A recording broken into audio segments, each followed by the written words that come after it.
Il était une fois, dans un pays d'Orient, un garçon très pauvre au grand cœur qui s'appelait Aladin.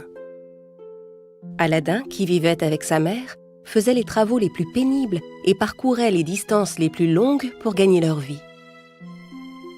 Un jour qu'il était parti loin pour trouver des bananes à vendre au marché, il rencontra un homme, bien habillé, mais qui avait un regard sombre.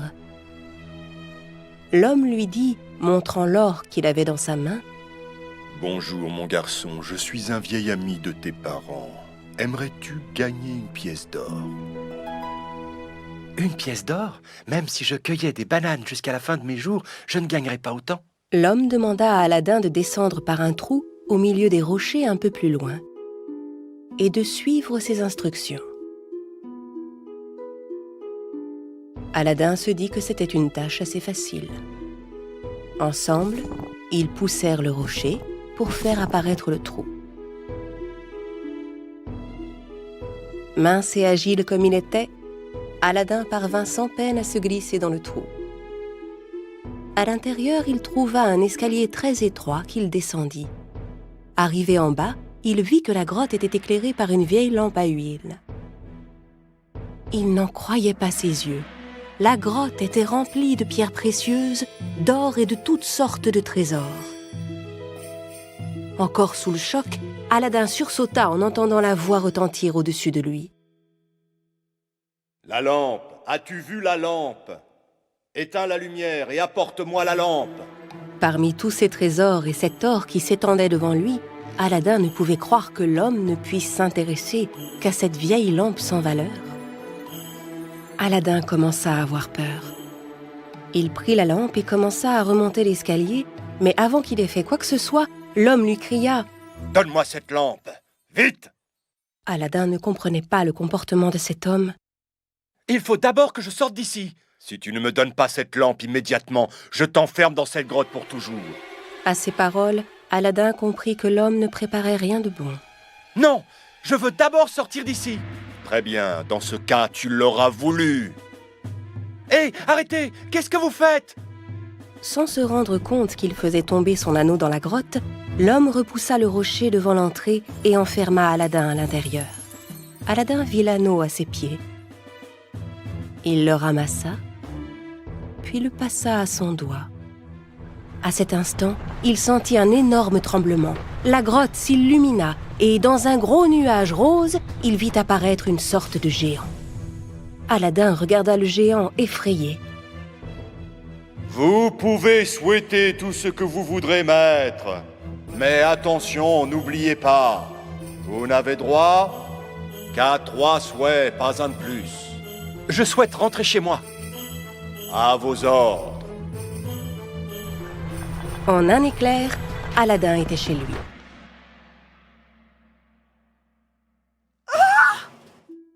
Voyant son fils apparaître de nulle part, la mère d'Aladin poussa un cri d'effroi. Aladin raconta à sa mère tout ce qui s'était passé. Il lui expliqua qu'il n'avait pas pu emporter d'or, mais qu'il s'était retrouvé à la place avec cette vieille lampe. Pour essayer de nettoyer un peu la lampe, Aladin commença à la frotter. Soudain, une fumée sortit de la lampe et envahit toute la pièce. Et un génie apparut de nulle part.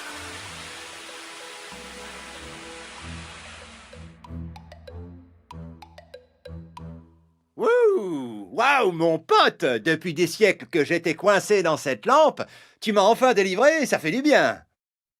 Alors vas-y, mon ami, demande-moi tout ce que tu voudras. Pétrifiés d'étonnement, Aladin et sa mère regardaient le génie sans bouger. Alors il leur répéta: « Allez, vas-y, tu peux me demander tout ce que tu désires. » Eh bien, dans ce cas, prépare-nous une table couverte des plats les plus délicieux. Aussitôt, un festin apparut au centre de la pièce, avec toutes sortes de plats, de fruits et de friandises. À partir de ce jour, grâce à la lampe magique, tous les désirs d'Aladin et de sa mère devenaient réalité. Ils menaient une vie confortable et heureuse.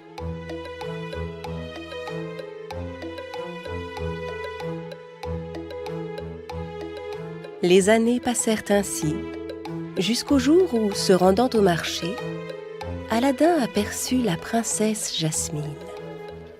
La fille du sultan était portée par ses gardes sur un trône d'argent. Aladin tomba aussitôt amoureux d'elle. En rentrant chez lui, il raconta tout à sa mère. Sa mère prépara avec l'aide du génie un coffre rempli d'or et se rendit au palais. Elle dit aux gardes qu'elle apportait un présent pour le sultan. Le sultan apprécia beaucoup son cadeau et demanda à la recevoir. Quand elle lui exposa les intentions de son fils, le sultan lui demanda de donner des preuves de sa richesse et de sa puissance.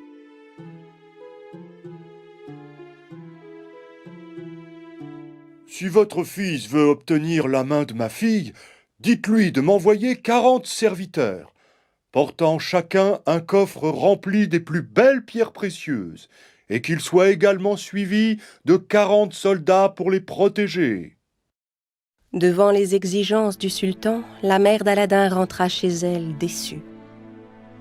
Elle se dit que même le génie ne serait pas capable de satisfaire de tels désirs. Aladin prit la lampe et la frotta plus fort que jamais. Le génie apparut.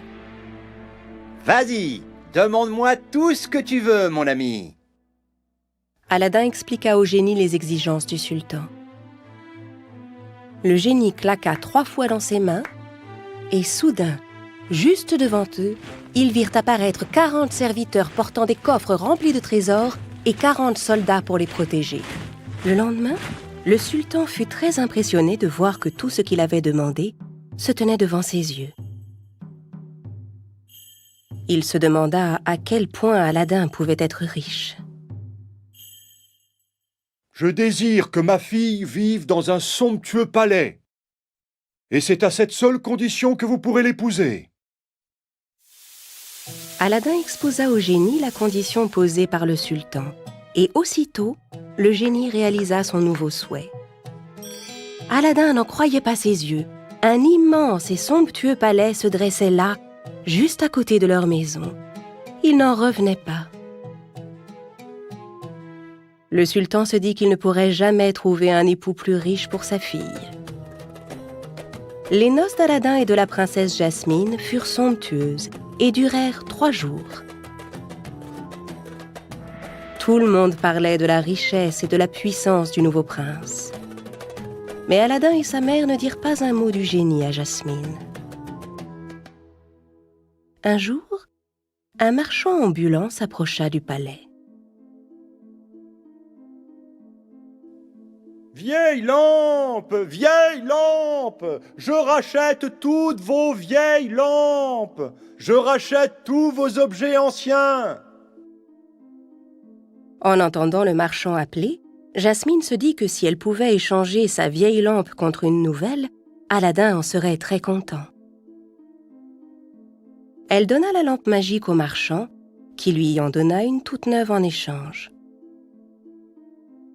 En réalité, le marchand n'était autre que le méchant homme qui avait piégé Aladin dans la grotte où tout avait commencé.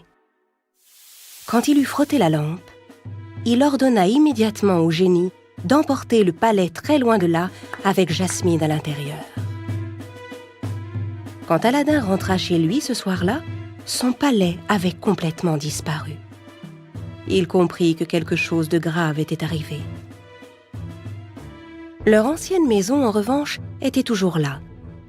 Il courut à l'intérieur et reprit l'anneau qu'il avait trouvé dans la grotte. Il le passa à son doigt et le géant apparut aussitôt. Vous pouvez me demander ce que vous voudrez, maître. Mais n'oubliez pas, il ne vous reste que 2 vœux à accomplir. Ramène-moi chez Jasmine immédiatement. Dès qu'il eut prononcé ces mots, il se trouva transporté dans son palais. Il se cacha bien vite. Jasmine, son épouse, était en train de servir le méchant homme qui tenait la lampe dans sa main. À l'abri des regards, Aladin mit à nouveau son anneau, faisant réapparaître le géant. Vous pouvez me demander ce que vous voudrez, maître. Mais n'oubliez pas, il ne vous reste qu'un seul vœu à accomplir. Je veux que tu plonges cet homme dans un sommeil long et profond. » À peine eut-il fini de parler, il se précipita vers son épouse. Jasmine regardait le méchant homme, effrayée. Mais elle était si contente de revoir Aladdin.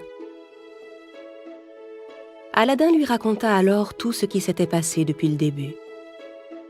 En entendant toute l'histoire, Jasmine n'en revenait pas. Aladdin frotta la lampe et fit réapparaître le génie.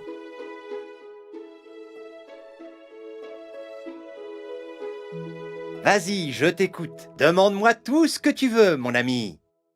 Je veux que tu chasses cet homme et que tu l'envoies si loin qu'il ne puisse jamais nous retrouver. En un éclair, l'homme endormi disparut. Puis Aladdin demanda au génie de remettre le palais à sa place initiale. Maintenant, ramène-nous à la maison avec notre palais.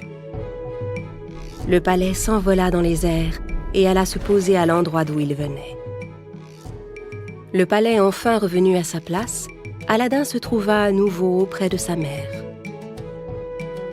Aladdin, sa mère et la princesse vécurent heureux pour toujours.